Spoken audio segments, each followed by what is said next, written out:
Welcome back to the Asia Investment Conference, where we take a closer look at microfinance, increasingly a topic for capital markets.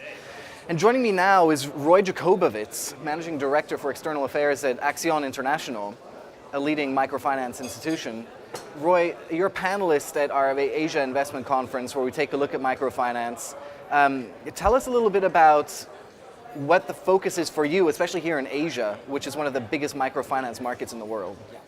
ACCION's focus in Asia is building microfinance institutions in both India and China that can be commercial, that can be financially self-sustaining, and that can reach significant scale while providing a full range of high-quality financial services that are attuned to the needs of the poor household.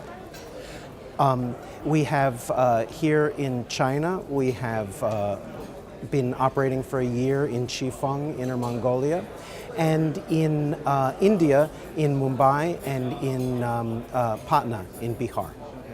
And I mean, we all know that microfinance isn't charity, but where do you strike that difference between a commercial microfinance service offering and protecting consumers, also protecting consumers from things like overindebtedness and some of the issues that have taken the headlines as of late?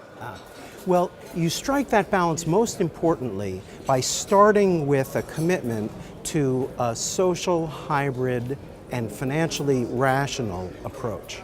That is, that you are committed to financial returns and social returns equally.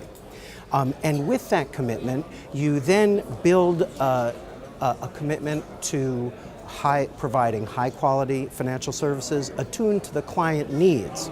And in this way, you can create an institution which is in it for the long term, it providing returns for investors and returns at the bottom of the pyramid as well. And here in Hong Kong, at the Asia Investment Conference, there are many buy-sides, money managers present.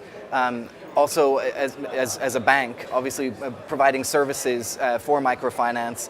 Give us a bit of a sense exactly where in capital markets microfinance sits at the moment. I mean, is this something that is mainly driven for retail investors, or something that also is of relevance to larger institutional size investors?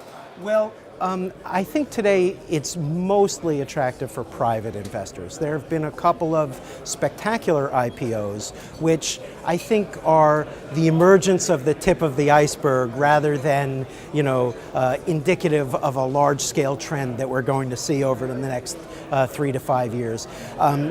Today, there are 70 microfinance investment vehicles worldwide with a total assets under management of around $9 billion. About $1 billion of new investment was placed by those funds in microfinance in 2010. But going forward, the trend is moving from debt toward equity. And as investors are looking to play in microfinance, the need for equity actually, because there are all these, the $9 billion is about 70% debt right now. There is increasing need for equity to build new institutions. The other thing that investors should remember is that even though most estimates say there are 10,000 microfinance institutions, only about 400 worldwide have achieved scale and sustainability. And those 400 are serving about 150 million people in a market size we estimate to be 2 billion. So we're just at sort of the end of the beginning in the development of microfinance. And for investors, now is a good time to gain knowledge and some expertise as the field develops and as new investment opportunities present themselves.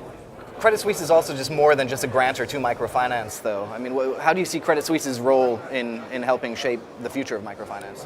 Well, Credit Suisse's philanthropy has been extremely important in helping to build capacity in microfinance.